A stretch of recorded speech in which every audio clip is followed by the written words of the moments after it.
मैयेवर बोलू काही या खंड परिक्रमेच्या 46व्या भागात मी निलिमा टिल्लू तुमचे सहर्ष स्वागत करीत आहे। मी आता अयोध्येला आहे आणि 45वा भाग खूप मोठा झाला ना, म्हणून मी म्हटलं तो 2 भागात करूया, म्हणून हा 46वा भाग झाला। आता सुरुवातीला हे कपडे आहेत, नंतर असे नसणार आहेत 2-4 मिनिटांनी, तर तुम्ही सहन करा। झालं काय, कल्याणहून निघतानाच मी एक व्हिडिओ तयार केला होता, म्हटलं तिकडे एडिट करूयात। खरं तर एडिट करायला वेळच नाही, पूर्ण दिवस रामकथा असते, मध्येच यज्ञ असतात, वेगवेगळ्या पूजा असतात, पंचायतन पूजा, हिरण्य गर्भ काय पूजा, तुळशीपत्र पूजा, असे बरेच आहेत। आणि उद्या सुद्धा रामाचे याग आहे, तर म्हटलं ते 22 तारखेला जाईपर्यंत तसंच पेंडिंग राहील नको, म्हणून ठीक आहे 2 कपड्यात तर 2 कपड्यात, पण मग मी व्हिडिओ केला। तर आता बघा 45च्या पुढचा जो भाग आहे तो आता इथून बघा कसा वाटतोय तो, आणि सांगा मला कसा वाटतोय तो। ओके, नंतरची गाडी आली, त्यात मी शिरले। गाडी अशी गेली 15-20 मिनिटं ठीक गेली, त्यानंतर ती इतक्या वेळा थांबत थांबत निघाली। 1 वाजला, 1:30 वाजला, 2 वाजता तर ती एका ठिकाणीच थांबली। बापरे, आता काय करायचं? 3ची गाडी आहे, अजून किती लांब आहे मला काहीच कल्पना नाही, किती स्टेशन येतील ते। मग काही लोक ना ट्रेनमधनं उतरले, त्यांना पण बहुतेक ती पुढची गाडी पकडायची होती। मला कळे ना उतरू का नको, ते उंच असतात ना पायऱ्या, आणि खाली अशी ढीकभर काय म्हणतात ते, खाली अशी उतरंड होती खडीची। शेवटी हिया करून उतरले बाबा मी। माझा आवाज एवढा रडवेला झाला होता, तर मी नवऱ्याला काहीच सांगितलं नाही। मी दादांच्या कॉन्टॅक्टमध्ये होते आणि ते बघून सांगत होते मला इंटरनेटवरती। ते म्हणाले, हो गाडी लेट आहे जरा 15-20 मिनिटं, तुम्ही खचून जाऊ नका, एवढे तुमचे जगते का मरते असे प्रसंग आले होते तुमचे, पण तुम्ही त्यातनं निघालात ना तावून सुलाखून, पुढे जाण्याचा प्रयत्न तरी करा। विलासपूरला जर राहण्याची वेळ आली तर मी बघतो काय करायचं ते, तुम्ही काळजी करू नका। मी एकदम पॅनिक झाले, कारण घरी जाऊन मला परत पुढे जायचं पण होतं US ला, पण ते मला सांगत होते 15 मिनिट लेट आहे, 20 मिनिट लेट आहे, तुम्ही प्रयत्न करा विलासपूरला जाण्याचा। शेवटी 2 वाजता 2 का मला वाटतं मी उतरेपर्यंत निर्णय घेपर्यंत 2:15 होऊन गेले, 2:30 वाजायला आला होता। शेवटी मी उतरले ट्रॅकमध्ये, आणि ट्रॅकमध्ये मग त्या लोकांनी मला सामान दिलं। सामान म्हणजे एकच बॅग होती माझी, दंड होता आणि एक छोटीशी मोबाईलची बॅग होती, क्रॉस बॅग असते तशी, स्लिंज का काय म्हणतात ती, सामान फार नव्हतं। आणि मी ट्रेन समोर धावत सुटले। मला तो आमिर खानचा कुठचा तरी पिक्चर आहे, तो असा ट्रेनच्या समोर असा तो झेंडा लावतो, त्यांची स्पर्धा असते, असं काहीतरी ते आठवलं मला। मग बाजूला लोक ओरडायला लागले, माताजी त्या ट्रॅकमध्ये जाऊ नका, ट्रेन चालू झाली तर तुम्ही काय करणार? पुन्हा तो ढीग उतरले, बाजूच्या ट्रॅकमध्ये धावते धावते धावते धावते। महिला म्हटलं, किती परीक्षा घेशील? मला वाटलं आता तरी तू सुखरूप घरी पोहोचवशील। नाही, पापाचे घडे पूर्ण व्हायला पाहिजेत ना। धावते धावते इतकं धडधड होत होतं, मागून गाडी येणार का पुढून येणार, आणि या एक्सप्रेस गाड्या आहेत ना, थांबणार नाहीये। धावते धावते धावते जवळजवळ मला वाटतं मी 15-20 मिनिट का अर्धा तास धावली असेल। 3 वाजायला आले, जवळजवळ 3 वाजायला आले।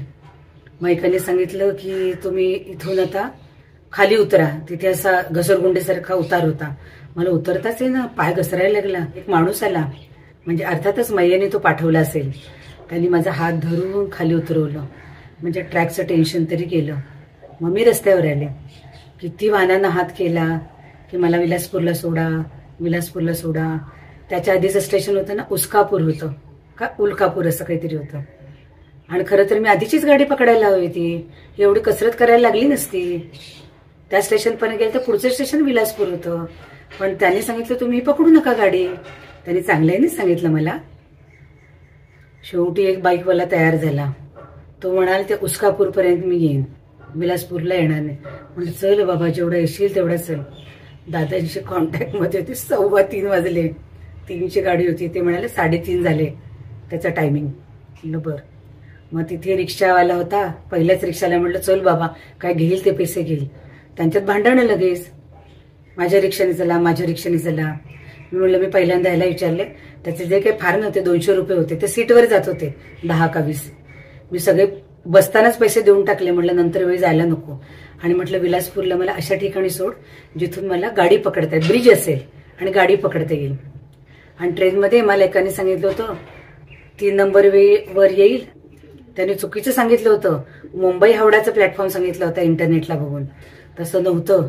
मग तो रिक्षावाला होता ना, तो सारखा मागे वळून बघत होता. दीदी और कितना टाइम है, दीदी और कितना टाइम है विचारत होते. दादा तिकडनं सांगत होते 3:40ला सुटणार आहे गाडी. म्हटलं चल तू प्रयत्न तरी कर. तो सारखा मागे बघतोय. सिग्नल आले तर काय करणार, तो तोडून थोडंच येणार मला गाडी पकडण्यासाठी. त्याला म्हटलं जिथे पूल येईल ना तिथे मला सोडतो, तिथून मी त्या प्लॅटफॉर्मला जाईन. सोडलं बाबा कसं तरी. तेव्हा दादांचा फोन आला की 3:50ला गाडी सुटणार आहे. मी आले जवळजवळ तिथे तर 3:45 झालेच होते. म्हटलं 5 मिनिटात मी पोचीन का नाही माहिती नाही. मग एक पूल होता, त्याच्यावरती असे आडवे बांबू लावले होते, काम चालू होतं, माती भीती होती. त्याच्या खालून मी झोपून गेले आणि वर गेले ना तर वर एक मुलगी होती कॉलेजची. तिला विचारलं की 7 नंबर प्लॅटफॉर्म कुठे आहे. तर तिने बघितलंच नाही ढुंकून. तिला वाटलं कोणीही बेकारी विचारतीये. मग मी तशीच धावत धावत गेले आणि मग दादांचा फोन सुद्धा घेतला नाही मी.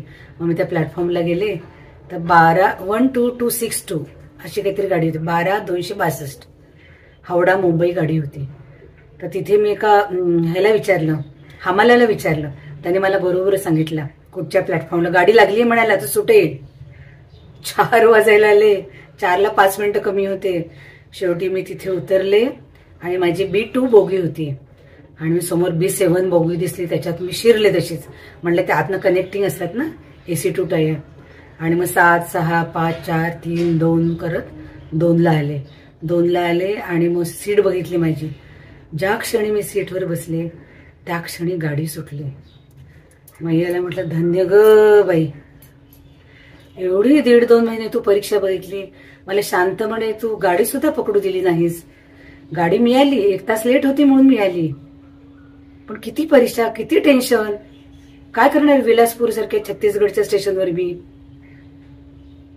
तसे मी बसले. मग म्हटलं थोडंसं आवरावं. अवतारच झाला तो. मला काहीच घेता आलं नाही ना विकत, ना पावडर ना कपडे ना काहीच. कारण गाडीच मिळेल की नाही शंका होती. हे कोण घेणार सगळं. मग तिथे मी आरशासमोर आवरायला लागले. जरा म्हटलं वेणी घालू, जरा तोंडावर पाणी मारू. तर तिथे तो हे असतात ना खायला वगैरे देणारे अटेंडंट, नाही तिथे सेवा करणारे, तो आला. मला म्हणाल कुठे जायचं तुम्हाला. म्हटलं मुंबईला. तिकीट आहे का. हा AC2 टायरचा डबा आहे, तुमचं कुठचं तिकीट आहे. मला कळलं माझा अवतार बघून तो म्हणते.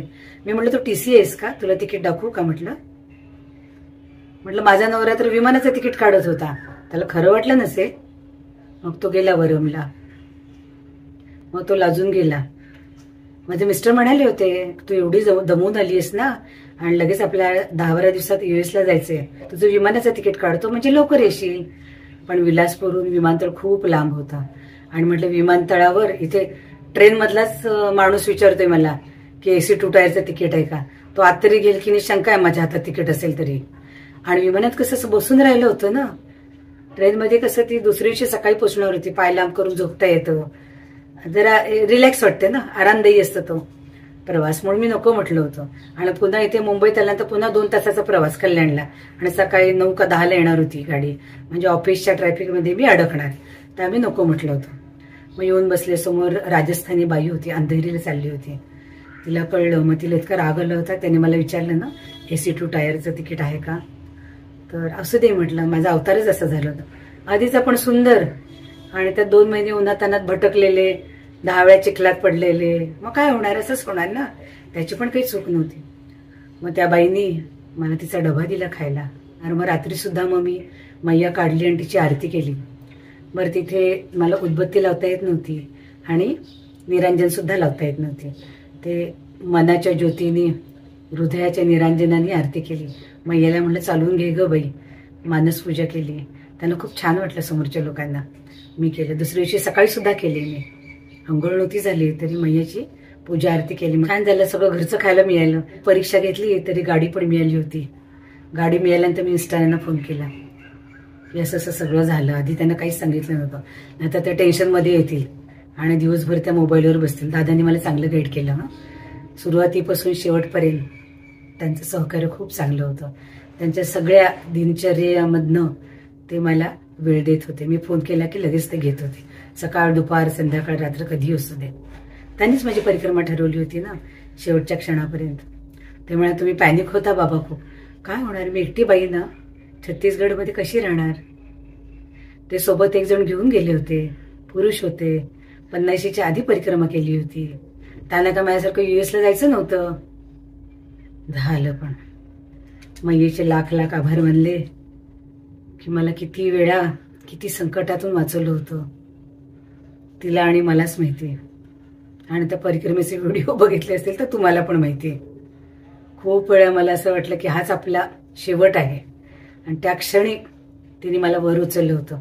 मला ते आठवलं, पिक्चरमध्ये दाखवतात ना, असं कठड्यावरनं तो हिरो पडत असतो, 10 बोटं असतात, सगळी सुटतात, शेवटी एक बोट राहतं आणि एक बोट राहणार आणि ते पडणार. असं जेव्हा झालं तेव्हा नर्मदे हर श्री गुरुदेव दत्त असं म्हटलं की आता आपला शेवट आहे.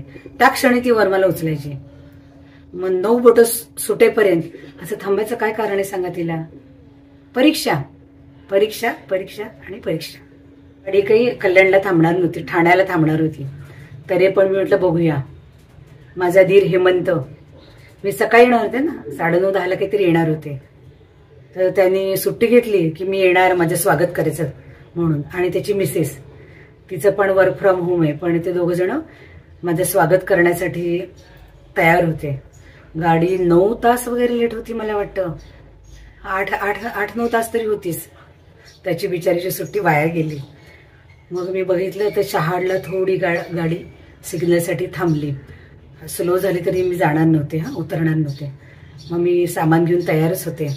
त्या राजस्थानी लोकांचा सगळ्यांचा निरोप घेतला आणि शहाडला उतरले आणि तिथून मग रिक्षाने घरी आले. हे दोघं जण माझी वाटच बघत होते. त्यांना खूप कौतुक होतं की एवढं चालत मी एकटीने गेले. आणि वरचेवर त्यांचे फोन पण येत होते दोघांचे, म्हणजे वसुधाचे जास्त यायचे, माझी जाऊ आहे तिचे, हे कसं चाललंय काय चाललंय. खूप जणांचे माहेरचे पण यायचे. एखाद दुसरा दिवस झाला तर फोन करायचेच. माझ्या मैत्रिणीचा ग्रुप आहे ते फोन करायचे. सगळेजण फोन करत होते मला. त्यामुळे मला बरं पण वाटत होतं. आणि त्यांनी फोन केला तेव्हा मी नाही उचलला तर मग मी त्यांना करायचे जेव्हा जमेल तेव्हा. तर असं झालं. घरी आले, जोरदार स्वागत झालं. नर्मदे हर नर्मदे हर नर्मदे. आले घरी, परिक्रमा उत्तरकाशी करून मस्त यशस्वीपणे. नर्मदे हर. मला वाटतं चितळे माईंच्या ह्याच्यामध्ये मी बघितले की जे दान दिलेले पैसे ते त्यांनी खर्च केले. पण मला सांगितलं होतं की दान दिलेले पैसे पण दान द्यायचे. तर सुरुवातीला मी हिशोब ठेवून कुठे मंदिरात ज्याची जिथे श्रद्धा आहे तिथे टाकत होते. नंतर तर मी हातातच द्यायला लागले जे कोणी माझ्या बाजूला असायचे त्यांना. छान झालं. घरी जोरदार स्वागत झालं. एक सांगायचंय मला, बरेच जण परिक्रमा करतात. घरी आल्यानंतर काय करायचं असतं, आपण आधी देवाला नमस्कार करतो सगळी परिक्रमा नीट झाली म्हणून. त्यानंतर आई वडील आणि सासू सासरे यांना प्रदक्षिणा घालायची असते आणि नमस्कार करायचा असतो.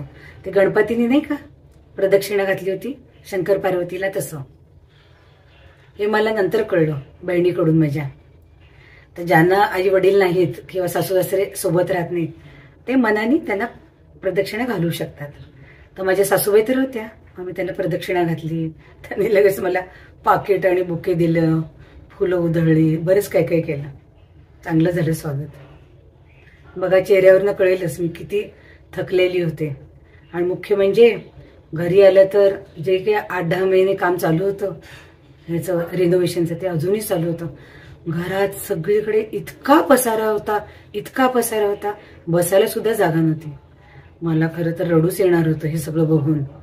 कारण मिस्टर म्हणाले होते तू येशील तेव्हा सगळं आवरलेलं असेल. नाहीच आवरलं. अजून वर्षभर काम चाललं. पण मी म्हटलं आपण एवढी छान परिक्रमा केली, अशा छोट्या गोष्टीसाठी डोळ्यातनं पाणी नाही काढायचं. पाय दुखत होते. नंतर मग मी सगळ्यांना सांगितलं, ते नाशिकचा ग्रुप आणि या लोकांना सगळ्यांना, की मी घरी सुखरूप पोचले. मध्ये ती एक गुजराती बाई होती, तिला मी सोडलं होतं. ज्यांचे फोन नंबर आहेत त्या सगळ्यांना फोन करून कळवलं की मी सुखरूप पोचले आणि आता मला परत फोन करता येणार नाही, कारण घरातल्या त्या पसाऱ्याचे मी फोटो टाकले होते. आता असतील तर तुम्हाला पण टाकते कसा पसार होता ते. आणि मग यांना सांगितलं की तुम्ही ओंकारेश्वरला पोचल्यानंतर मला कळवा. त्याप्रमाणे त्यांनी पण नंतर फोन केला. ते पण सारखी माझी आठवण काढत होते. पण मला एक तर घर आवरायचं होतं आणि माझी जाण्याची तयारी पण करायची होती. त्यामुळे मला तर कशालाच खरं तर वेळ नव्हता. मला आधीचे पण काही फोटो किंवा व्हिडिओ मिळालेत ते पण मी टाकते.